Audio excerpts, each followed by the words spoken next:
ప్రియాత్మ బంధువులారా, శ్రీ విష్ణు సహస్రనామ స్తోత్ర భాష్యం. విస్తారస్తావరస్తాను విస్తారస్తావరస్తాను ప్రమాణం బీజమవ్యయం ప్రమాణం బీజమవ్యయం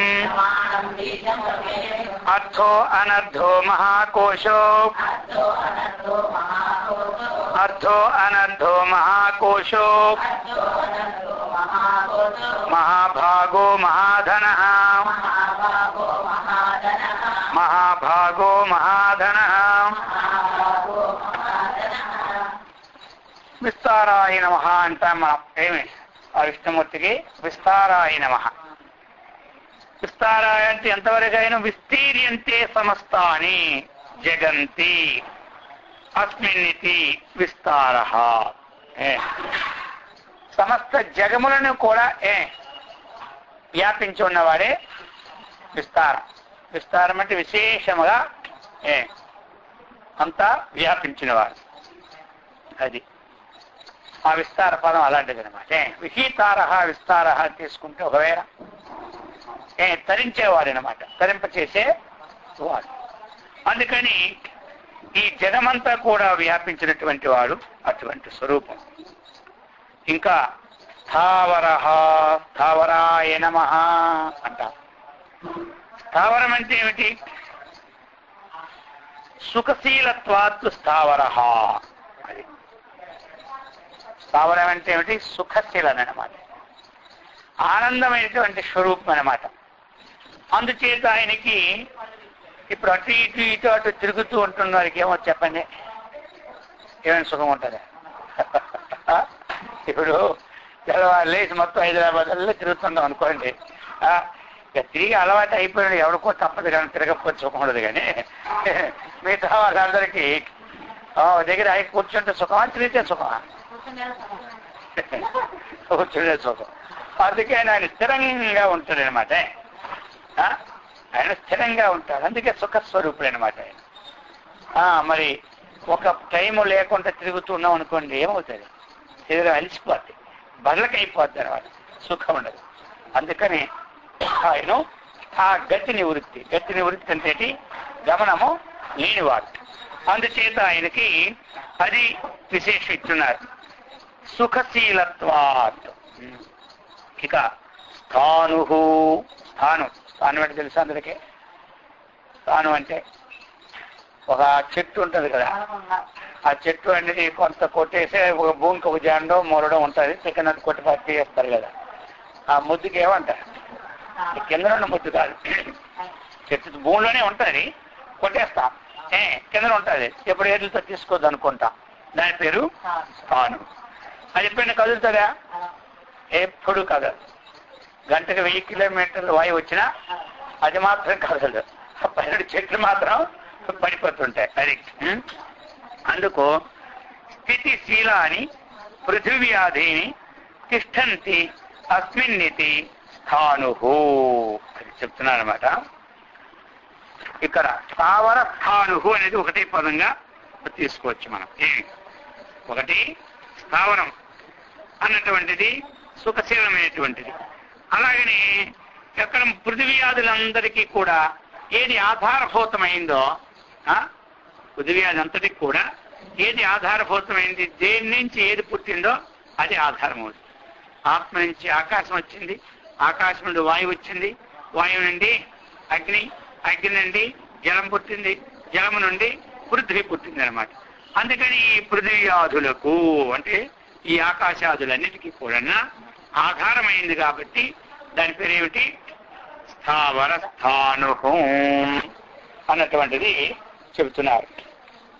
ఇంకా ప్రమాణం అది. ఇక ప్రమాణం అంటే ఏమిటి? అందరికీ తెలుసు కదా, ఎంతమంది చుంటున్నారు. ప్రమాణం అంటే ఇప్పుడు ఏదైనా చూసినట్టు చెప్పాలంటే ప్రమాణం ఏమిటి? చూసినట్టు చెప్పాలంటే ప్రమాణం ఏమిటి? నేత్రములే ప్రమాణం. విన్నట్టు చెప్పాలంటే ప్రమాణం. చెవులే ప్రమాణం. తిన్నట్టు చెప్పాలంటే చెవులే ప్రమాణం. సువాసన చూసిన ఏ వాసన అది ప్రమాణం చెప్పాలంటే ముక్కే అక్కడ ప్రమాణం. అది అనమాట. అలాగనే ఈ యొక్క సమ్మిత్ అంటే జ్ఞానస్వరూపమే. ఏమి ఇక్కడ వేరే ప్రమాణం ఏముండదు. ఈయనటికి ఏం ప్రమాణాలు? జ్ఞానం. ఇది ఈ విధంగా ఉంది, ఇది ఈ విధంగా ఉంది అని ఈ ప్రకారముగా జ్ఞానమే ప్రమాణం. కాబట్టి అది చెప్తున్నారు. జ్ఞానస్వరూపుడే ప్రమాణం. సంవిదాత్మన బీజం. బీజం బీజం అంటే ఏమి? ఒకే కారణము అన్నటువంటిది వివిధం కాకుండా, పరిణామం లేకుండా ఒకే ఒక కారణ స్వరూపం ఏమైందో దాన్నే బీజం అంటారు. ఇప్పుడు ధాన్యం వేసామనుకోండి, తిన్నారేం దాని నుంచి గోధుమలు పుట్టవు. గోధుమలు అనే ధాన్యం పుట్టవు. ఇవి పరిణామం ఉండదు. ఆ బీజం ఎప్పుడు కూడా పరిణామం ఉండదు. అందుకని ఇటువంటిది మరి పరిణామం లేదు. అయితే దానికి నాశం ఉంటుందా అంటే దీనికి నాశం ఉంటుంది.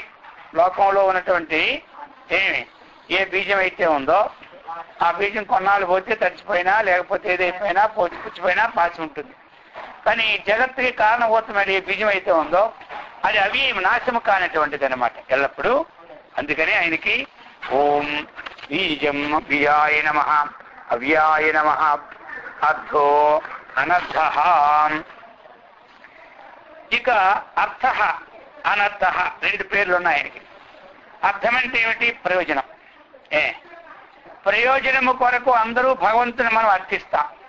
భగవంతుని దేనికోసం అర్థిస్తాం? ప్రయోజనం. ఆ ప్రయోజనం ఏది కానివ్వండి, ఒక్కొక్కరికి ఒక్కొక్క రూపంలో ప్రయోజనం ఉంటుంది. అందరికీ ఒకటేనే. కొంతమందికి వివాహం కాని వాళ్ళకి వివాహం కావాలని ప్రయోజనం ఉంటారు. ఉద్యోగం లేని వాళ్ళకి ఉద్యోగం కావాలి, ఇబ్బందులు ఉన్న వారికి ఇబ్బందులు కట్టాలి. ఇలాగా ఇవన్నీ ఉంటాయి. మరి అన్నిటికీ ఆ స్వరూపము ఎవరైతే ఉత్పత్తి చేశారో అతని దగ్గర ఈ ప్రయోజన కారణమైనటువంటి విషయాలను ఉంటాయి. కాబట్టి అందుచేత ఆయనకి ప్రయోజనం అర్థ అని చెప్పబడినది. ఇక అనర్థ అని ఒకటి ఉంది. అనర్థ అంటే ఏమిటి? ఇక్కడ రెండు అర్థాలు ఉన్నాయి. మామూలు మనకైతే ఏది అనుకున్నది కాలేదనుకోండి, ఏదో అంతా అనర్థం అయిపోయిందంట. అర్థమైందా? ప్రయోజనం కాకుండా పోయింది అంటాం మనం. అది అనమాట. అయితే ఇతనికి ఏది ప్రయోజనం లేదు. ఎవరికి? పరమాత్మ. ఎందుకంటే అన్ని ఆయన దగ్గర ఉన్నాయి. ఆప్తకాముడు. ఇక్కడ అనర్థం అంటే అదే అనమాట. మనకేమిటి అనర్థం అంటే ఏదో ఒకటి పని ప్రారంభించినా ఆ ప్రయోజనం లేకుంటే ఒకరి మార్గం తిరిగితే అంత అనర్థం అయిపోయింది అంటాం. ఇప్పుడు అనర్థాయ నమః అంటే ఆ విధంగా ఆయనకి అది కాదనమాట అనర్థం. అనర్థాయ నమః అంటే మాకు అన్ని అనర్థాలు కల్పించమని అర్థమా?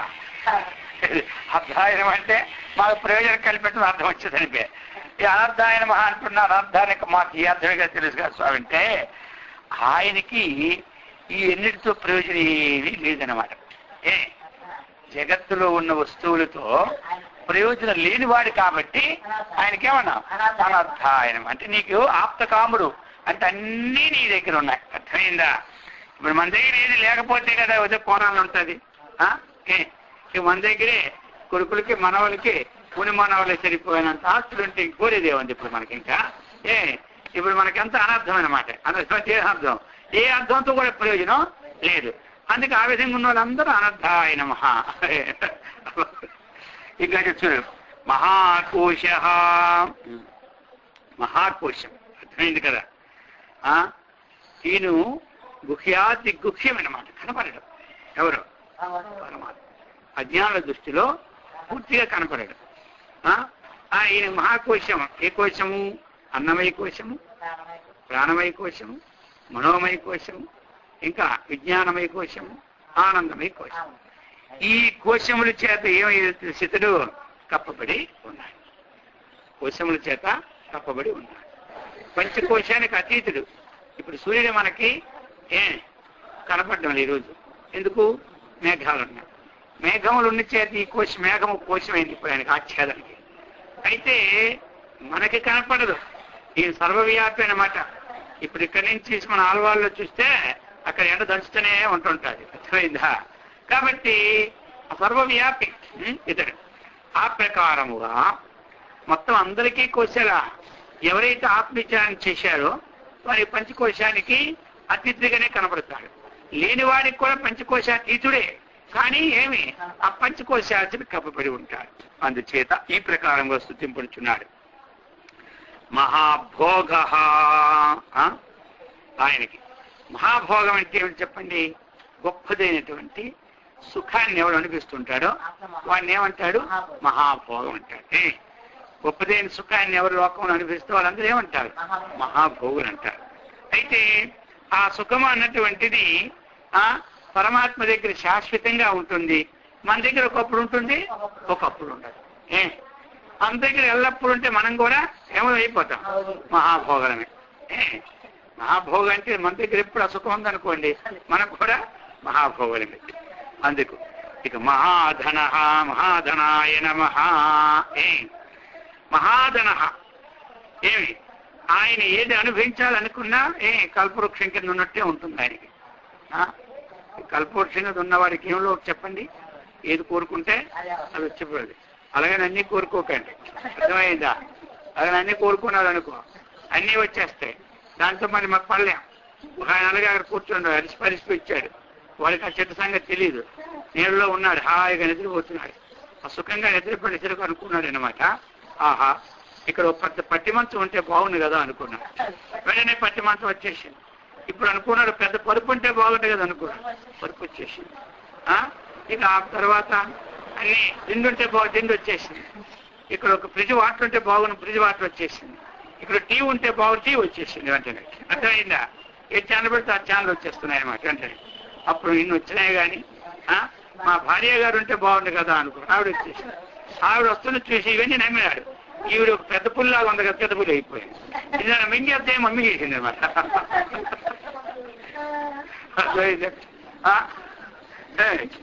అందుకని మరీ ఉన్నా మనకు చికాకే అలాంటి ఉంటే. అవును, ఇదేదో మనం అనుమానం పాము నన్ను కలిసేది వచ్చి. అందుకని మనకు ఉన్న దాంతో చాలు కానీ ఎక్కువ కోరుకున్నాం అనుకో ఇలాంటివి వచ్చేస్తే. సరే, ఆ విధంగా ఆయనకి మహాధనం అంటే లోకంలో ఎంతమంది అయితే ఉన్నారో అంతమంది కోరేవాళ్ళు. మన దగ్గర ఉన్న దానం మన కుటుంబస్తుకి ఇస్తాం. ఆయన దగ్గర ధనం ఏమిటి? లోకల్ మొత్తం ప్రపంచంలో ఇప్పుడు పుట్టిన వాళ్ళకి రేపు పుట్టబోయే వాళ్ళకి కూడా స్టార్ట్ చేయాలి ఆయన డ్యూటీ అది అనమాట. ఈ ప్రకారంగా మనకి ఈ మంత్రం అందించింది. విస్తారస్థావరస్థాన ప్రమాణం బీజమవ్యయం అర్ధో అనర్ధో మహాకోశో మహాభోగో మహాధన అనిర్విన్నస్తవిష్టో అభూద్ధర్మయు అనిర్విన్నస్తవిష్ట అభూత్. చదవండి. అనిర్విన్న స్తవిష్టో అభూత్ ధర్మయూపో మహామకః ధర్మయూపో మహామకః నక్షత్రనేమ్ని నక్షత్రీ నక్షత్రనేమిర్నక్షత్రీ క్షమక్షామ సమీహనః క్షమక్షామ సమీహనః. చెప్తున్నారు. ఆప్తకామత్వాత్తు నిర్వేద. వేదనం అంటే ఏమిటి? దుఃఖము వేదము. ఇది నిర్వేదం అన్నమాట. ఎందుకు? ఏదైనా తక్కువ ఉంటే కదా మనకి. ఆయన ఆప్తకాముడు కాబట్టి ఆయన ఎప్పుడు నిర్వేదంగానే ఉంటాడు. నిర్వేదం అస్య నవిద్యతే ఇది అనిర్విన్న. ఎవరికైతే ఈ నిర్వేదం అనేది లేకుండా ఉంటుందో అతని పేరు ఏమిటి? అనిర్విన్న అని చెప్తున్నాడు. కాబట్టి నిర్వేదము ఎలా ఉన్నావా, బాగున్నావా అంటే నేనేమో కొంచెం నిర్వేదంగా ఉన్నానంట, అంటే ఏదో చికాకుల్లో ఉన్నానంట. ఇక్కడ అనిర్విన్న అంటే ఏ చికాకులు లేనివాడు ఎవరు? భగవంతుడు. అది స్తవిష్ట. స్తవిష్ట స్తవిష్ట అంటే ఏమిటి? మహా విరాజమానమై ఉన్నవాడని స్తవిష్ట అంటారు. ఎవడైతే ప్రకాశమానమై ఉంటాడో అగ్నిర్మూర్ధ చక్షుషి చంద్ర సూర్యో. ఈ ప్రకారముగా ఏవైతే మనకి కాంతి కిరణాలని ప్రసారింపచేసే ఏవైతే ఉన్నాయో ఇవన్నిటినీ ఏమి విరాజమానం చేసేవాడు కాబట్టి ఆయన పేరు స్థవిష్ట. స్థవిష్ట అభూహు అని చెప్పారనమాట. కాబట్టి అభూహు అన్నారు. లేకపోతే భవతీతి భూహు భూసత్తాయామిత్యస్య. అభూహు, భూహు అంటే ఏమిటి? పుట్టినవాడు. భూహు అంటే పుట్టినవాడు. అభూహు అంటే జన్మ లేనివాడు. ఎవరు? ఆ పరమాత్మ. అభూహు. ఇంకా ధర్మయూపహ అని చెప్తున్నారు. ఆయన ఎలాంటి వాడు అంటే ఇంకా ధర్మయూపహ. ధర్మయూపం అంటే ఏమి? యజ్ఞయాగాదులేంది ఒక విశేషం అన్నమాట. దాన్ని ధర్మయూపహ అంటారు. మహామకః. మహామహ. మహ అంటే మఖ అంటే యజ్ఞం. అందుకని యజ్ఞో వై విష్ణు అన్నారు. యజ్ఞో వై విష్ణు. యజ్ఞము విష్ణు స్వరూపమే కానీ అన్యము కాదు. అందుకే మహామకః అని అన్నారు. ఈ ప్రకారముగా నక్షత్రనేమి. నక్షత్రనేమి ఈ నక్షత్ర తారకలు కాబట్టి ఈ మనకున్నాయి. చంద్రుడు ఉన్నాడు, సూర్యుడు ఏమి గ్రహాలన్నీ ఉన్నాయి. ఇక వాయు పాశమయమైపోయి ఈ బంధాలచే ఏదైతే మనకుందో నేమి అంటే ఏమిటి? చక్రం అన్నమాట. ఈ జ్యోతిష్ చక్రాన్ని నా నవగ్రహాలతో కూడి ఉంటుంది కదా, ఏ తిరుగుతూనే ఉంటుంది అన్నమాట. అది ఎప్పుడు కూడా అవన్నీ తారలు అంటే నక్షత్రాలతో ఆ శిశుమార చక్రమును చక్కగా తిరుగుతూ ఉంటుంది. అయితే మనకి ఎలా వస్తున్నాయి అంటే ఆ గ్రహాలన్నీ కూడా మన ప్రారంధానికి అనుకూలమైనటువంటి స్థితుల్లో ఉంటుంటాయి అన్నమాట. ఉదానికి ఒకటి. ఈ ప్రకారముగా అటువంటి శిశుమారమైనటువంటి చక్రం ద్వారాగా సర్వవ్యాపకంతో ఉన్నాడు కాబట్టి ఆయన పేరేమిటి? నక్షత్రనేమి. నక్షత్రీ అని ఒకటి. నక్షత్రములు వేరు, నక్షత్రీ వేరు అనమాట. నక్షత్రి అనేది వేరు అనమాట. కాబట్టి రెండు పెట్టారు. రెండు నీ పదవి పెట్టారు అనుకోండి. రెండు పెట్టాను అన్నం కూడా. నక్షత్రి నక్షత్రానామహం శశి అని అన్నారు. నక్షత్రి అంటే వాడు చంద్రుడికి వెళ్ళిపోయింది అనమాట. అర్థమైంది కదా. నక్షత్రములలో చంద్రుడు నేను అన్నాడు కదా భగవద్గీతలో. అందుకని చెప్తున్నాడు. అటువంటి విశేషం చేత కూడా చక్కగా సమర్థవంతమైన వాడు. ఇక క్షమ. అది ఏమంటారు? క్షమ అంటే ఏమిటి? సమర్థుడు. సమస్త కార్యాల్లో కూడా సమర్థుడు అనమాట. ఇంకా క్షమ అంటే ఏమిటి? సహనం. క్షమ అంటే ఓర్పు. క్షమ అంటే తితీక్ష. ఇవన్నీ ఒకటే అర్థాలు ఇస్తాయి. ఓర్పు అన్నా అదే, క్షమ అన్నా అదే, తితీక్ష అన్నా అదే, ఏదన్నా అదే. కాబట్టి ఆయనకున్నే పరిస్థితులు మనకుంటాయా? మనకుండే చిన్న చిన్న పరిస్థితులు. ఆయనకి రోగ భావన చేయాలి కదా. మరి ఎంత ఒక పక్క ఆయనకి ఎవరిని తినేవాళ్ళు అనుకుంటూనే ఉంటుంటారు ఇప్పుడు. అర్థమైందా? ఇక హిరణ్యకశిపుడు తపస్సు ప్రారంభిస్తే రోజు దేవాలి దేవేంద్ర పోవడమే పోవాలి. శ్లోకం అయిపోయింది, కర్మ అయిపోతుంది. అర్థమైందా? ఇప్పుడు మరి గట్టికంటే వీళ్ళకి కోపం, వీళ్ళకంటే వాడికి కోపం. అందుకని ఈ ప్రకారంగా ఆయన ఎంత ఓర్చుకునే ఉంటాడు. ఎవరు ఓర్చుకోవడం అంటే ఆయన స్వభావం క్షమా స్వభావం. మరి ప్రత్యేకంగా ఓర్చుకోలే. కొంతమందికి స్వభావం నువ్వు ఇంట్లో అంటాం కదా, ఏంటి పశువు లాంటి వాడు ఎన్ని దానికైనా కొంచెం కోపం వస్తుంది కానీ నీకు ఎన్నెన్నే సరే కోపమే రాదురంట. కోపం తెప్పించడానికి మళ్ళీ ప్రారంభం. మనం వాడు ఎలాగ స్వభావంగా క్షమాగుణుడునే ఉన్నాడు. వాడి పూర్వజన్మ పుణ్యకోలిది. ఇప్పుడు మళ్ళీ మన ఊరుకుంటా. అర్థమైంది. ఉన్నవాడిని కూడా ఉండనే. ఇక ఇంక చూసేవా ఎప్పుడు ఉన్నవాడు కోపం వచ్చింది అనుకో, ఇక వాడు ఉత్తట్టునే తట్టుకోడు. నాకు ఎప్పుడు కోపం రాదు కానీ కోపం వస్తే సూర్యుడు కూడా దిగి రావాలంటాడు ఒకడు. అర్థమైందా? అర్థమైందా? అందుకోసం క్షమ అన్నటువంటిది కావాలి. క్షమ ఎందుకు ఉండాలి? సహనం సర్వదుఃఖానం అప్రతీకార పూర్వకం చింతా విలాపరహితం సా తితీక్ష నిగత్యతే. ఈ ఓర్పు ఉండాలి. ఓర్పు లేని బట్టి ఎలాగో చెప్పండి. ప్రతి వారికి కూడా ఓర్పు ఉండాలి.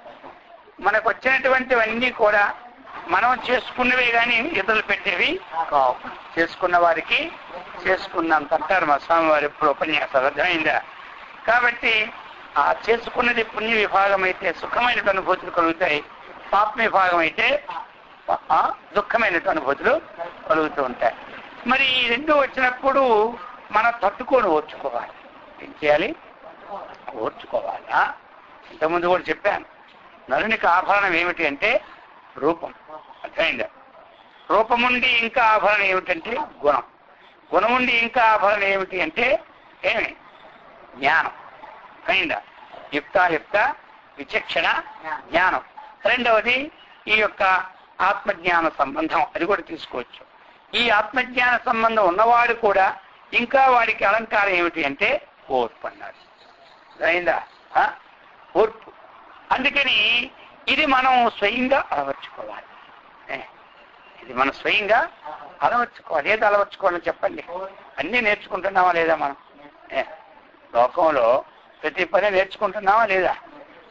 ఎందుకంటే ఒకరి దగ్గర నాకు ఈ పని రాకుండా ఉంటే నేను తక్కువగా ఉంటానని చెప్పి ఆ పనిని అందరి ముందర నేర్చుకుంటే ఏమనుకుంటారని కొంతమంది ఒక్క రహస్యంగా తెప్పించుకొని నేర్చుకుంటూ ఉంటారు ఏ పని అయినా. అర్థమైందా? మరి అలాగే మనకి ఈ యొక్క క్షమాగుణం కూడా ఏం చేయాలి? నేర్చుకోవాలి. మరి నేర్చుకోవాలి అంటే ఎట్లా? ట్రైనింగ్. ఎవరు కొట్టకపోయినా వారు కొట్టమని చెప్పాలి. కొట్టేటప్పుడు ఓర్పు ఉందా లేదా? అర్థమైంది? అలా నేర్చుకోవడం ట్రైనింగ్ అనుకోండి. ఇప్పుడు మనం చూడండి, రావులో పోతున్నాం. పోతుంటే రాయి చక్కని కొట్టేసింది కాళ్ళకి. ఇప్పుడు ఏం చేయాలి? మనము ఓర్చుకోవాలా? రాయి తిట్టాలా? నువ్వు రాయి ఇలాంటి దాను అలాంటి దాను నీకు కనబడదా నేను ఇస్తున్నప్పుడు అని తిరిగితే ఏమవుతుందా? ఏమైనా అవుతుందా? చెప్పండి. కాబట్టి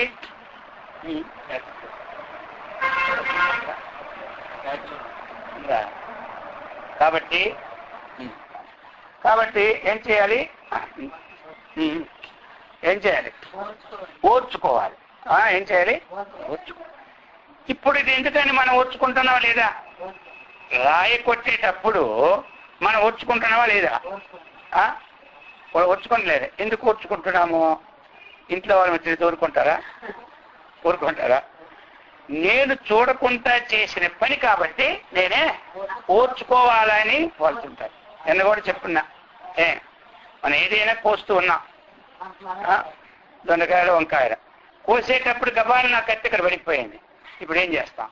కత్తికి తిడతామా? తిరిగితే ఒప్పుకుంటుందా? ఒప్పుకుంటుంది. జనం కాబట్టి ఒప్పుకుంటుందా? కాదు అదే. ఇప్పుడు మరి మనము మాత్రం ఓర్చుకున్నాం. మరి ఎవరైనా సరే ఓటు కొట్టినారు ఇంట్లో పిల్లలకి పంచలేదు. ఇప్పుడు వాళ్ళు ఓర్చుకుంటారా? చూసారా? ఎందుకో అలాగా ఏ పని చేస్తున్నప్పుడు ఆ పని ఏ విధంగా అయితే పొరపాటు మనకు జరిగినప్పుడు మనకి చేతిమే పడుతుందో, అలాగే మనము పూర్వజన్మలో ఆ పొరపాటు కారణంగా ఇప్పుడు మనకు ఆ కష్టము వస్తుంది. ఇది ప్రస్తుతం తాత్కాలికంగా వస్తుంది, అది అనంతరం మనకేమవుతుంది? వస్తుంది. అందుచేత మనము క్షమ అన్నటువంటిది కూర్చుకోవాలి. ఇప్పుడు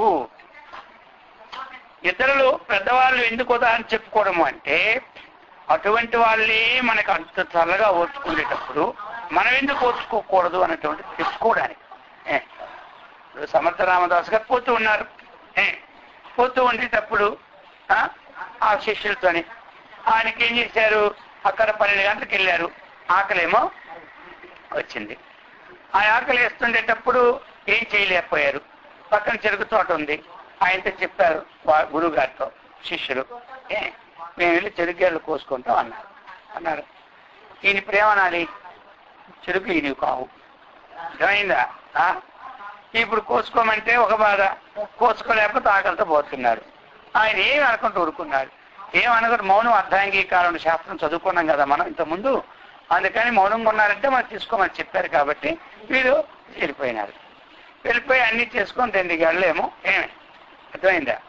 తీసుకొచ్చి ముందు ఆయన దగ్గర పెట్టారు. ఏదైనా గురువు దగ్గర పెట్టాలంటారు కదా, అందుకని పెట్టారు. తర్వాత ఈ లోపల 12 చెరుకులు తినేసినారు.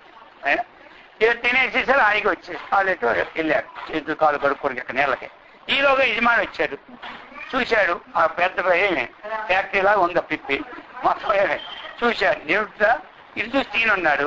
ఈయనే మొత్తం ఇదంతా చేసి ఉంటుంది పనులని చెప్పి ఆ 2 సరిగ్గా తీసుకెళ్ళి ఆయన వీపు మీద అన్నాడు. బాడీ ఏమి పోయినాడు.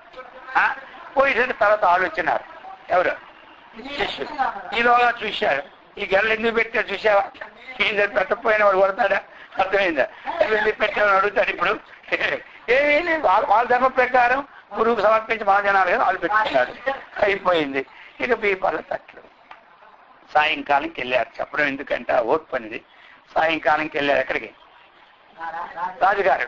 ఆయన రాజుగారు గురువు ఈయన, శివాజీ గురువే ఈయన. సాయంకాలం చేరేసరికి శివాజీ ఎప్పుడైతే గురువు గారు వచ్చారో వేరే వాళ్ళు పని చెప్పడు, ఆయన స్వయంగా అని చేసేస్తారు. గురువు గారి సేవ అంతా ఎవరు? రాజుగారు. ఆయన చేసేవారు 100 మంది ఉంటారు రాజుగారికి, ఆయన చేస్తారు. ఆయన చక్కగా సాయంకాలం నీళ్ళు స్నానం చేస్తుంటే ఈ వెనకంతా దద్దుర్లు. దద్దురు మనమైతే మండుతుంది అనవా, ఏమనలే, అలాగే ఉన్నాడు. అప్పటి నుంచి ఎవరికీ చెప్పలే. ఆయన అన్నాడు శిష్యుడు, ఏమైంది అన్నాడు. ఏమైంది, మీ రాజ్యం ఇలాంటిది, యథా రాజా తథా ప్రజ. ఆ రాజు ఆశ్చర్యపోతున్నాడు. ఏంటి 2 చెరుకు మొక్కలు మేము తింటే కోపం వచ్చి గురువు గారికి కొట్టేశారు మీ యొక్క పొలం వాళ్ళందరూ అన్నారు. అదే అప్పుడు చూశారు, సరే ఎవరురా సాధువులైనా తెలియదా, పూలు అడగకుండా తీసినా చూసుకోవాలి కదా.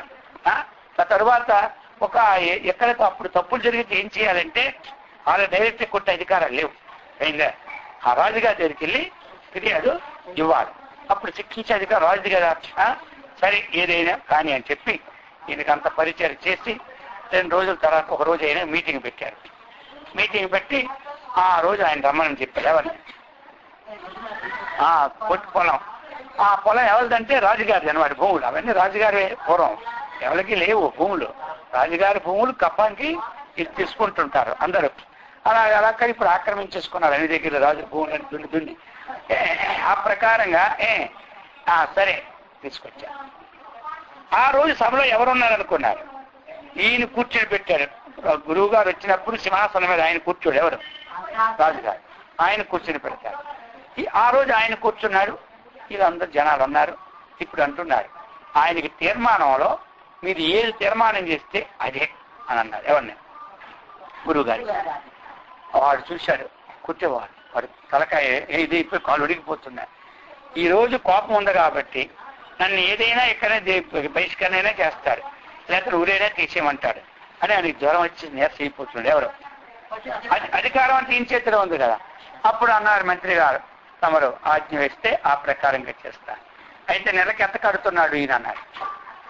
డబ్బు నెలకి ఎంత కడుతున్నారు అన్న. సంవత్సరానికి 200 రూపాయలు శిక్ష కడతారండి అన్నారు. రేపటి నుంచి వీడికి ఏమిటంటే ఆ 200 రూపాయలు కట్టకుండా తీసేయండి, ఇది ఆయన పనిష్మెంట్ అన్నారు. ఇప్పుడు 200 రూపాయలు కడుతున్నాడు, ఇంకా 200 రూపాయలు కట్టకుండా తిరిగి ఇచ్చామన్నాడు. ఏమిటి అర్థం లేదు అందరికి. చూశారు కదా, మనమైతే ఊరుకుంటావా? కాదు, మనమైతే ఊరుకుంటావా? ఊరుకుంటావా? అది కట్టే డబ్బులు తీస్తారా ఎవడైనా? అది అన్నమాట. అందుకని ఈ ప్రకారంగా సహనం. ఆయన ఎందుకు తెలుసా? ఏదో ఆ పూర్వజన్మ ప్రారంభం మనం ఎవరికో ఏమి గాబరా పడి ఉంటాం, అందువల్ల మనకి ఇప్పుడు గాబరా పడ్డారు. అంతేగాని శివుడాజ్ఞలేండి ఏమైనా కొట్ట వీడియో చూసి కొడతాడు వీడు, ఇది అంతం ఎక్కడ ఉంటుంది. కాబట్టి అయిపోయింది, గతం గత, ఇంకా అది వచ్చేది లేదు పోయేది లేదు, గతం అయిపోయింది. కాబట్టి ఇప్పుడు మనం ఏం చేయాలి? అలాగా ఇప్పుడు అలా వదిలిపెట్టామనుకో మా ఉన్నది కాస్త ఎవరు కొడతాడు ఇప్పుడు, అప్పుడు వేరు వేరు అర్థమైందా? ఇప్పుడు ఎందుకంటే వాళ్ళన్ని రింగుల్లోనూ కూడా ఓర్పు, అందుకే వాళ్ళ కథ చెప్పుకుంటున్నాం. అందులో అంత లేకపోయినా ఏమి కొంతైనా మనం ఓర్చుకుంటే ఈ జన్మలో కొంతైనా బాగుపడిపోతాం. అంతా ఓర్చుకుంటే ఈ జన్మలోనే మోక్షం మనకి వస్తుంది.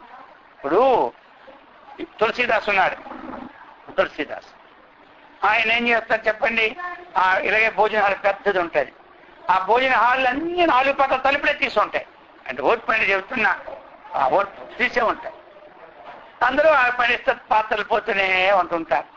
అర్థమైందా? అన్ని తలుపులు తీసే ఉంటుంది. ఇక ఆ భోజనానికి వాళ్ళు వచ్చారు. మధ్యాహ్నం ఎంతమంది వచ్చినా భోజనాలే. సరే ఒకరిద్దరు చూశారు, ఇక్కడ ఏ తలుపులు 4 తీసే ఉంటున్నాయి, ఎప్పుడు వెళ్ళిపోయి తిని మనం వచ్చినా పర్లేదు, సామాన్లు పట్టుకెళ్ళిపోయినా పర్లేదు అని ప్లాన్ వేసుకున్నారు. ఒకిద్దరు వేసుకొని అర్ధరాత్రి వేళ ప్రవేశించడానికి ఒకరిద్దరు వచ్చారు. ఆ పాత్రలన్నీ మూట కట్టుకొని పోదాం, కొంచెం బియ్యం గింజలు ఉంటాయి కదా, దేని తగిన దానికి వస్తుంటారు కదా అనుకున్నారు. సరే పాపం 12 గంటల లోపలికి వెళ్ళిపోయారు. ఇద్దరు మూటలన్నీ కట్టేశారు. తెప్పాళ్ళు, గ్లాసులు ఏముంటాయి కదా, కొన్ని సామాన్లు, కొన్ని బియ్యం, పప్పులు, మూటలు 3-4 మూటలు అయినా కట్టేశారు. కట్టేసి ఆ మూటలు పట్టు బయటకు వద్దామంటే అక్కడ ఇద్దరు అంటున్నారు. చూస్తే మనుషులు కనపడుతుంది, చిన్న దీనిలో కనపడుతున్నారు. పోలీస్ డ్రెస్ చేసుకుని ఇలా కనబడుతున్నారు. చూశారు. 4 ద్వారాల పక్క తలుపు లేదు, 1 ద్వారాలే కదా అంటున్నారు. కాళ్ళు ఇలా 5 అయిపోయింది. 5 వరకు 4 ద్వారాలు తిరుగుతూనే ఉన్నారు. 5 గంటలు అయ్యేసరికి వంట వాళ్ళు వచ్చారు. వంట వాళ్ళు చూశారు. వచ్చారు, మనం లేకపోతే ఈ సమయం సరిగా వచ్చాం, మూటలు పట్టుకెళ్ళే సమయంకి వచ్చాం, లేకపోతే ఏమైపోయింది తెలుసా, స్వామి సంసారం అంతా పోని రోజు అనుకున్నారు. వెంటనే స్వామి దగ్గర తీసుకొచ్చారు. స్వామి ఇదిగో పరిస్థితి చూసారా, ఈ మూటలో ఈ ప్రకారం పట్టుకుపోతున్నాడు, నేను ఉండబెట్టే కదా అన్నాడు. వాడు ఉండబెట్టా మేము ఉండబెట్టి కదా ఇదంతా దక్కింది. సరే, చాలా మంచి పని చేశారు, అందుకని మీలాంటి వాళ్ళు నేను పెట్టుకున్నాను. ఎవరన్నారు? మీలాంటి ఎందుకు పెట్టుకోండి, మీరు అన్ని రంగుల్లో బాగా చేస్తున్నారని పెట్టుకున్నారు. చాలా సంతోషం. వీడికి ఏదో ఆలున్నప్పుడు చేసేవని మీరు మీరు పండుగ అన్నారు. మీ పని అయిపోయింది, ఒప్పు చెప్పి మీ పని. వాడి పని మీద మీరు దృష్టి పెట్టుకోకండి, మీ పని ఎందుకంటే టిఫిన్ టైం అవుతుంది కదా, 7 గంటలకు చేయాలి కదా, పొండి అన్నారు. అప్పుడు అంటున్నాడు, ఇంకోటి కోపం వచ్చిందా ఇచ్చాను. ఎందుకని ఎన్ని గంటలకు వచ్చారు? 12కి వచ్చాను స్వామి. 1 గంట పట్టుకెళ్ళిపోవచ్చు కదా సామాన్లు, ఈల కళలు ఎందుకు పడ్డారా మీరు? ఈల కళలు ఎందుకు పడ్డారు అని అడుగుతున్నాడు. ఎవరు? స్వామి 12 గంటకి మూట కట్టి అయిపోయింది, కానీ తెల్లవారులో తిరుగుతూనే ఉన్నాం కానీ ద్వారా మంది ఇద్దరు, వాళ్ళిద్దరు మంచి జవాన్లు బ్రహ్మాండంగా ఉన్నారన్నారు. వెళ్ళడానికి నీటి ప్రకల్పాలు చూసేవా, ఇలా పట్టుకెళ్ళి మేము రాగానే అట్టేసామంటాడు. ఇప్పుడు ఎవరి మాట నమ్మాలి? ఈ మాట నమ్మాలా, వాళ్ళ మాట నమ్మాలి? తులసీదాస్. కాబట్టి వీటి మాటే నమ్ముతారు. రాత్రి 12కి వచ్చి తెల్లవారిని పోతే వెళ్ళాలి అంటే అర్థం ఏంటి? అప్పుడు చూశాడు. చూసి ఏదో మీరు దొంగతనానికి వచ్చినా మీ పుణ్యం బాగుంది, అర్థమైందా? ఆ రామలక్ష్మణులు ఇద్దరు కూడా కాపాడేవారు వారేంద్రా, మనమేం కాపాడుతాం, వాళ్ళు మీ దర్శనం అయిపోయింది. కాబట్టి వాళ్ళ దర్శన భాగ్యం ఒకటి. నా ఆశ్రమానికి వచ్చిన 2 చేతులతో పోకూడదు, కాబట్టి ఈ మూటలు పట్టుకొని బొమ్మన్నాడు. ఈ మూటలు పట్టుకొని మీరు పొండి అన్నాడట. ఆయనకి పోతారా? వారు ఉన్నారు. స్వామికి మూట వద్దు, మునిగి వద్దు, మీ పాదాలు సాక్షిగా చెప్తూ నాకు ఏం వద్దు, ఇంకా చాలు జీవితంలో ఈ రోజు నుంచి దొంగ పని విడిచిపెట్టుకుంటాను అన్నాడు. అర్థమైందా? సరే, నీకేం కావాలి? భోజనం. అంతే కదా, రోజు టైంకి వస్తూ ఉండండి, మీరు మీ పిల్లలందరూ కూడా ఇక్కడ భోజనం చేసిపోతూ ఉండండి. నాలుగు పోయిన తర్వాత ఇక్కడే మీరు మీకు ఎందుకంటే తప్పుని తెలుసుకొని సరిదిద్దుకున్నారు కాబట్టి మీకు ఇక్కడే మీ అందరికీ పని చేసుకోండి అని చెప్పారు. అయిందా?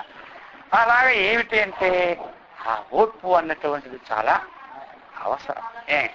ఓర్పు లేక ఇంట్లో తగువులు, ఈదుల తగువులు, పంచాయతీల తగువులు, పార్లమెంట్లో తగువులు, అన్ని దగ్గర తగువులు ఎక్కడి నుంచి వస్తున్నాయి? ఓర్పే.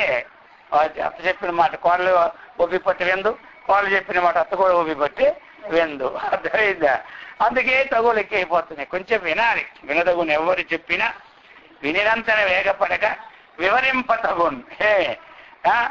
ఎందుకు చెప్తున్నారో పక్కింటి అమ్మ వచ్చి చెప్తారు. మీ కోళ్ళు ఎలా తెలుసా అంటే, ఎందుకు ఆ అమ్మ వచ్చినప్పుడు ఈ అమ్మ ఇవ్వదు కాబట్టి, ఏమివ్వదు కాబట్టి ఇలా చెబితే ఇక రేపొద్దున నాకు ఏదో ఒకటి ఇస్తుంది కాబట్టి ఐదేమో చెప్పారు కొంతమంది ఉంటారు. వెంటనే మీరు యాక్షన్ తీసుకున్నారనుకో చాలా డేంజర్ అనమాట. అంటే అంత రాజకీయం తెలియకుండా లేరనుకోండి. ఇప్పుడు చాలా మంది ఒకవేళ విషయం చెప్తున్న కథ వచ్చిందనా ఏమంటారు. అందుకని ఇలా చూసుకోవాలి మనం. అందుకని ఈ విధంగా క్షమా సమర్థుడు ఎవరు? పరమాత్మ. క్షమ క్షామ ఇవి. ఇక క్షామ సమస్త వికారాలు ఎప్పుడైతే క్షేమైపోతున్నాయో స్వస్వరూపంలో ఉండిపోతారు కాబట్టి క్షామ. సమీహన కాబట్టి ఈ సృష్టాది కార్యములకి ఏమి సమీచమైన శ్రేష్ఠ కలవాడు, ఎట్లా చేస్తే ఇది బాగుంటుందని విశేషం కలవాడు కాబట్టి సమీచన అనేది పేరు వచ్చిందనమాట. ఈ విధంగా మనకి ఈ మంత్రం అర్థం మనకి ఈ ప్రకారంగా చెప్పి ఉన్నారు.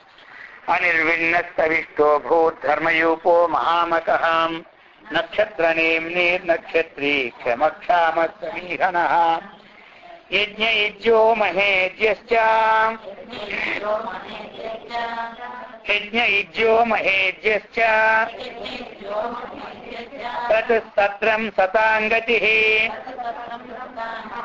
ప్రతుస్తత్రం సతాంగతిః సర్వదర్శీ విముక్తాత్మా సర్వదర్శీ విముక్తాత్మా సర్వజ్ఞో జ్ఞానముత్తమం సర్వజ్ఞో జ్ఞానముత్తమం యజ్ఞయుజ్యాయ నమః అంటాం. ఎందుకు? సర్వయజ్ఞ స్వరూపత్వాత్ యజ్ఞ. సమస్త యజ్ఞాలకు కూడా ఆయన స్వరూపమే కాబట్టి యజ్ఞో వై విష్ణు అంటాం కాబట్టి అతడే అందుకు సమస్తం. మహేజ్యశ్చ సర్వేషాం దేవానాం తుష్టికారకః యజ్ఞాకారేణ ప్రవర్తయతి వా యజ్ఞో వై విష్ణుః ఇతి శ్రుతేః యస్తవ్యం అవ్యయమితి యజ్ఞః మహేజ్యః అన్నమాట. అయింది కదా. సమస్త దేవతలను కూడా సృష్టిని అంటే ఏమిటి? సంతోషాన్ని పొందింపచేసేవాడు. అగ్ని ద్వారా మనం వేసే ఆహుతులని ఆ దేవతలకి అందింప చేసేవాడు. అందుచేత యజ్ఞో వై విష్ణు మహేజ్యశ్చ అన్నటువంటి పదం ఆయన యందు సార్థకమైంది అన్నమాట. గా చెప్తూ ఉన్నారు. ఈ ప్రకారముగా క్రతుహు అని చెప్పినారు. క్రతుహు అంటే యూపసహిత యజ్ఞమై ఒప్పువారు. కొన్ని దగ్గరలో ఏమిటంటే పూర్వ ఆచారం ఉండేది. ఏమంటారా? అది ఒక యూపాన్ని స్తంభానికి అక్కడ ప్రతిష్ఠ చేసి యజ్ఞం చేసేవారు. మరి అది ఆ యూపానికి కూడా ఒక పశువుని కూడా కట్టేవారనమాట. అది పూర్వం ఆ ఆచరణ. అది ఆచరణ సరి కాదని మళ్ళీ అది బుద్ధ భగవానుడు వచ్చి ఆ పశువుడి యొక్క వదని నిర్మూలన చేసినాడు. అటువంటి ఆ యూప స్వరూపమైనటువంటి వాడు నీవు కదా అని అక్కడ అర్థం. సత్రం.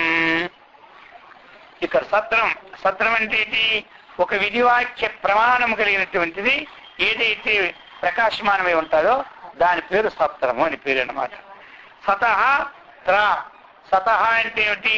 సత్పురుషులను. త్రా అంటే ఏమిటి? రక్షించేవాడు గుడిచే సత్రం. అదొక అర్థం. సత్రం అని పేరు ఎందుకు వచ్చింది భగవంతుడి కంటే? సతహ అంటే సత్పురుషులను, త్రా అంటే రక్షించేవాడు, త్రా అంటే ధరింపచేసేవాడు. కాబట్టి వాడు రక్షించేవాడు కాబట్టి ఆ ప్రకారములో కూడా అతనికి సత్రహ అని పేరు వచ్చిందనమాట. ఇక చెప్తూ ఉన్నారు సతాంగతి. సతాంగతి సతాం ముముక్షూణాం నాణ్యాగతిరితి సతాంగతి. ఇక మోక్ష మార్గమునకు ప్రయత్నించే వారికి అన్యమైన గతి లేదు. అయినా అన్యమైన గతి లేదు. ఏ గతి? ఆ పరమాత్మ స్వరూపాన్ని పొందడమే గతి. అదే మార్గం, అదే శ్రేయము. అందుచేత ఏం పేరు పెట్టారు? సతాం గతి. ఇక చెప్తున్నారు సర్వదర్శి. సర్వేషాం ప్రాణినాం కృతాకృతం సర్వం పశ్యతి స్వాభావికేన బోధేనేతి సర్వదర్శి చెప్తున్నారు ఇక్కడ. సర్వదర్శి అంటే ఏమిటి? అన్నీ చూచువాడు, అంతటా చూచువాడు. అంతటా ఎవరు? సర్వేషాం ప్రాణినాం కృత అకృతం సర్వం. భగవంతుడు కృత అకృతం. కృత అంటే చేయబడినవి. అకృతం అంటే చేయరానివి. మనం ఏది చేస్తున్నామో ఏది చేయడం లేదో చేయబడినవి చూస్తున్నాడు, చేయరానివి కూడా అతడు చూస్తూ ఉన్నాడు. అందుకని భగవంతుడు స్వాభావికం అది. మనకి ఏదైనా ఒక దగ్గర చూడమన్నాం అనుకోండి, కాసేపు చూస్తాం, కాసేపు లేట్ అయితే ఆ మనిషి రాలేదనుకోండి, ఎంతసేపు కూర్చుంటాం, అదే ఇంక పని లేదా మనకి అని మనం పోతూ ఉంటుంటాం. అర్థమైందా? ఆ ప్రకారముగా మనం ఆయన తెలియదు, రాత్రి చూస్తాడు, పగలు చూస్తాడు, ఎల్లప్పుడూ చూస్తుంటాడు. భగవంతుడు చూస్తున్నాడు అన్నటువంటి దృష్టి మనకుంటే చాలు, ముక్తమైపోతాం. భగవంతుడు చూస్తున్నాడు అన్నటువంటి దృష్టి ఉన్నదనుకోండి, మనం అప్పుడు ఏం చేస్తాం? చేయదగినదే చేస్తాం, చేయరానిది చేయము. ఆయన చూడలేదేమో అనుకుంటున్నాం మనం. ఆయన ఎప్పుడూ మన హృదయాకాశంలో ఉండి మన కదలికలన్నీ కూడా ఆయన చూస్తూ ఉన్నాడు. అందుచేత చెప్తున్నాడు అన్నమాట. ఈ ప్రకారముగా ఆయన ప్రాణినాం కృతాకృతం సర్వం పశ్యతి, మొత్తం అన్ని చూస్తూ ఉంటాడు. సకల ప్రాణుల కృతాకృతములకు సర్వమును స్వాభావిక బోధ చేత తెలుసుకునేవాడు. బోధ అంటే జ్ఞానం. అందుచేత సర్వదర్శన నామము ఆయన ప్రసిద్ధమైందనమాట. విముక్తాత్మా చెప్తున్నారు. విముక్తాత్మ స్వభావేన విముక్త ఆత్మా యస్యేతి విముక్తాత్మ. విముక్తశ్చ అసౌ ఆత్మేతి చ విముక్తాత్మ. ఆయనకేమిటి? మనమంతరము బంధింపబడి ఉన్నాం కాబట్టి ఇది మనం విడిపించుకోవాలి. అర్థమైందా? కాబట్టి ఆయన స్వయంగా విముక్తుడనమాట, ఏ బంధనము లేనివాడు. అందుచేత ఆయన పేరు విముక్తాత్మ. విముక్తమైన ఆత్మ అయిన వాడు గుడిచే విముక్త. విముక్తశ్చ విముచ్యతే. ఎవడు విముక్తుడో అతడే ఇతరులని విముక్తి చేయగలడు. ఒకరికి చేతికి వేసేశారు శృంఖల, వేడిలో శృంఖల అంటాం కదా, అది వీడెళ్ళి ఇంకోటికి విముక్తి చేయగలడా? చేయలేడు. వీడి చేతినే బంధింపబడి ఉంటే వీడు ఎవరు బంధింప చేయగలడు? అట్లాగా బంధం లేనివాడు ఇంకొకరిని చేయగలడు. అలాగా సర్వావస్థలు ఎందుకు బంధం లేనివాడు ఆయన కాబట్టి ఆయన మనందరినీ విముక్తి చేయడానికి ఉన్నాడు. అందుకని విముక్తాత్మ అని ఈ ప్రకారంగా చెప్తూ ఉన్నారనమాట. సర్వజ్ఞ, ఇందాక సర్వదర్శి అన్నాము, అన్ని చూస్తున్నాడని చెప్పినాము ఇందాక. ఇప్పుడు చెప్తున్నాడు ఇది అన్నీ కూడా తెలుసుకుంటున్నాడు. ఇప్పుడు అన్ని చూస్తూ ఉన్నాడు. మొదలు చూస్తాడు, తర్వాత తెలుసుకుంటుంటాడు. ఏమంటారు? ఆయనకన్నీ తెలుసు. సర్వం జానాతికి సర్వజ్ఞ. మనము బయటికి ఎవరికైనా తిట్టుకుంటా లోపల తెలుస్తూ ఉంటున్నా ఈ సంగతి ఆయన తెలిసిపోతుంటుంటాడు. బయట తిట్టితేనే తక్కువ ఫలితం, లోపల తిరిగితేనే ఎక్కువ ఫలితం. అర్థమైందా? బయటిగా నామం చెప్తే తక్కువ ఫలితం, లోపల నామం చెప్పుకుంటే ఎక్కువ. అది దానికి వర్తిస్తుంది కానీ స్వామి దీనికి వర్తిస్తుంది ఆ ఫండమెంట్లు అంటారు కొంతమంది. దానికి వర్తిస్తుంటారు. అర్థమైందా? దానికి వర్తిస్తుంది ఆ ఫండమెంట్లే దీనికి వర్తిస్తుంటారు. మనకి ఎట్టపచ్చిన దానికి వర్తించాలా, ఎచ్చైన దానికి రూల్ తీయడానికి కూర్చోదే, రూల్ ఒకటి పాస్ చేస్తూ ఉంటుంటారు. ఈ ప్రకారంగా చెప్తున్నారు. జ్ఞానముత్తమం చెప్తున్నారు. ఇప్పుడు జ్ఞానం ఉత్తమం ఇత్యేతత్ సవిశేషణం ఏకనాను. జ్ఞానం ప్రకృష్టం అజన్యం అనవచ్ఛిన్నం సర్వస్య సాధనతమం ఇది జ్ఞానం ఉత్తమం. బ్రహ్మ సత్యం జ్ఞానమనంతం బ్రహ్మ ఇత్యాది జ్ఞానం ఉత్తమం చెప్తున్నారు. లోకములో అనేక జ్ఞానాలు ఉన్నాయి. జ్ఞానం లేకుండా మనం ఏ పని చేయటం లేదు. మన జీవనానికి కూడా ఆధారానికి కూడా అనేకమైన జ్ఞానాలు మనందరికీ ఉన్నాయన్నమాట. అయితే అలాగనే మనం లోకములో దైవ సంబంధమైన జ్ఞానాలు కూడా అనేక రకంగా ఉన్నాయి. దైవ సంబంధాన్ని ఒక అష్టోత్తర శతనామాలు నేర్చుకుంటూ ఏం చేస్తాం? మనం పూజ చేస్తూ ఉంటుంటాం, జ్ఞానం సంపాదించుకున్నాం. అలాగే మరి కొంతమంది ఒక భగవన్నామాన్ని చక్కగా నేర్చుకొని హరేరా హరే సంకీర్తనం చేస్తూ అది కూడా జ్ఞానమే. అర్థమైందా? కొంతమంది ఇవన్నీ కష్టమని చెప్పి ఏదో ఒక ఆశ్రమం దగ్గర పెద్దవాళ్ళ దగ్గర సేవ చేస్తామని వాని ఒక విశేషాన్ని తెలుసుకొని ఆ సేవ అనే జ్ఞానంతో ఆయన చేస్తుంటారు. కొంతమంది ఒక జపం చేస్తే మంచిదని దాని జప విధానం తెలుసుకొని జపం చేస్తారు. కొంతమంది ధ్యాన విధానం తెలుసుకొని ధ్యానం చేస్తూ ఉంటుంటారు. ఇవన్నీ కూడా ఏది ఎలా చేయాలో తెలుసుకోవడమే జ్ఞానం. ఏది ఎలా చేయాలో తెలుసుకోవడం అది జ్ఞానమైంది. అయితే ఈ అన్నిట్లో కూడా ప్రకృష్టం జ్ఞానం అజన్యం అనవచ్ఛిన్నం. ఏమి ఇవన్నిటికీ ఈ జ్ఞానం అంతా కూడా ఒద్దిగిపోదు. దీని ద్వారా మనకి ఉత్తమ అది లోకాలన్నీ వస్తూ ఉంటుంటాయి. ఈ జ్ఞానం పుట్టిపోదు. ఒక విషయం తెలుసుకొని ఆ విషయం ప్రకారంగా చేస్తూ ఉన్నాం మనం, దానికి సంబంధమైన విజ్ఞానం మనకి ఉంటుంది, తగిన ఫలితం వస్తుంది. కానీ అధ్యాత్మ జ్ఞానం అన్నిటికన్నా, అధ్యాత్మ జ్ఞానం భగవద్గీత అధ్యాత్మ విద్య అన్నాడు కదా, అధ్యాత్మ విద్యే చాలా గొప్పది అనమాట. అన్నిటికన్నా ఏ జ్ఞానం గొప్పది అంటే ఆ జ్ఞానం. అటువంటి జ్ఞానము స్వరూపుడే పరమాత్మ. అందుకని చెప్పాడు అనవచ్ఛిన్నం సర్వస్వ సాధన సమం ఇది జ్ఞానం ఉత్తమం. ఈ జ్ఞానాన్ని సంపాదించుకోవాలి మనం. అయిందా? ఈ జ్ఞానం ఏమిటి? ఏ జ్ఞానాన్ని తెలుసుకుంటే మరలా మనం ఈ లోకానికి రామో ఆ జ్ఞానమే ఉత్తమైన జ్ఞానం అనమాట. అందుకని భగవంతుని యొక్క ఈ నామాలలో ఉన్న విశేషత మనం తెలుసుకున్నాం అనుకోండి. ఉత్తమం జ్ఞానం ఎవరంటే ఈ జ్ఞానాలు నావే, కానీ ఆ జ్ఞానము నా యొక్క స్వరూపమై ఉన్నదన్నారు. ఈ జ్ఞానం ఆ జ్ఞానము నా యొక్క స్వరూపమై ఉన్నదన్నారు. కాబట్టి ఆయన స్వరూపమైన జ్ఞానాన్ని మనం తెలుసుకోవాలి. ఇప్పుడు మనం ఎక్కువ జీతం కావాలి, ఎక్కువ మందిలో పలుకుబడి ఉండాలి అని అనుకున్నప్పుడు సామాన్యమైన జ్ఞానం తెలుసుకుంటే అంత వస్తుందా మనకి? ఏమంటారు? సామాన్యమైన జ్ఞానం తెలుసుకుంటే నేను కలెక్టర్ని అవ్వాలనుకున్నాను, అనుకోని 10th క్లాస్ చదివి ఆపేసినారు. ఈ జ్ఞానానికి దానికి ఏమైనా సంబంధం ఉంటుందా? దానికి ప్రయత్నం చేసుకున్నప్పుడు ఆ జ్ఞానం వస్తుంది, అంత వస్తుంది. అలాగనే మరి మనము అందరిలో గొప్పగా ఉండాలనుకోని ఈ 4 వరుసలు ఉన్నాయి, ధర్మార్థ కామ మోక్షములు. అందులో మోక్షం అనేది చాలా గొప్ప జ్ఞానం. మరి ఆ జ్ఞానం చదువుకోవాలి అంటే, తెలుసుకోవాలి అంటే మనం ఏం చేయాలి? దానికి సంబంధం అధ్యాత్మ జ్ఞానం తెలుసుకుంటే అది పొందగలం. అదన్నిటికంటే హైస్టి. ఆ జ్ఞానం తెలుసుకోమన్నారు కదా, మరి ఆ జ్ఞానం తెలుసుకుంటే ఈ కింద ఉన్నవన్నీ 3 ఉన్నాయి పురుషార్థాలు. ఈ పురుషార్థాల విషయాలు మాకేమైనా లేకుండా ఉంటే జీవితం ఎలా గడుపుతాం మనం? ధర్మం ఉండాలి కదా, మరి ధనం ఉండాలి కదా, కోరికలు ఉండాలి కదా. ఇవేమీ లేకుండా ఆ ఒక్కటే ఉంటాయంటే ఇప్పుడు ఇంటర్మీడియట్ చదువుకున్నారు, ఆయనకి ఏమొస్తుంది? ఒక ట్రైనింగ్ అయితే ఒక టీచర్ పోస్టు ఇస్తారు. 10th క్లాస్ చదువుకున్నాడు, టీచర్ పోస్టు కూడా అర్హత లేదు, సరే ఒక బ్యాంకులో ఒక చిన్నది ఏదో ఒక పని ఇస్తాడు.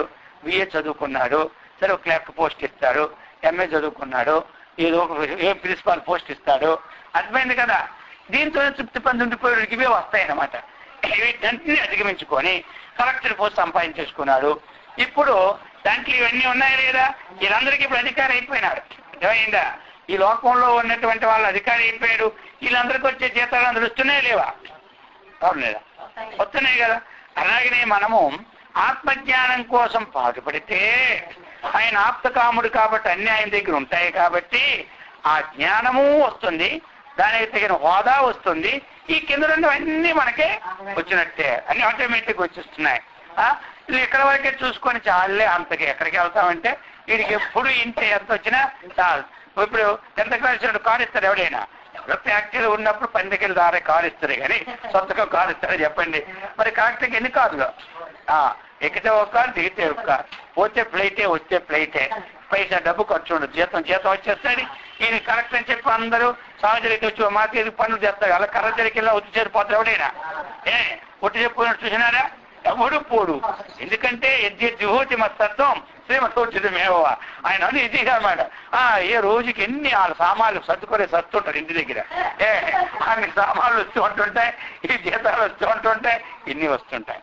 ఎందుకు చెప్పుకోవడం? ఎందుకో ఆత్మతత్వం అన్నటువంటి దాన్ని ఆశ్రయిస్తే అక్కడ ఏమీ లేదు కదా స్వామి, ఏమీ లేని దగ్గర ఎక్కువ వస్తుంటది అనమాట.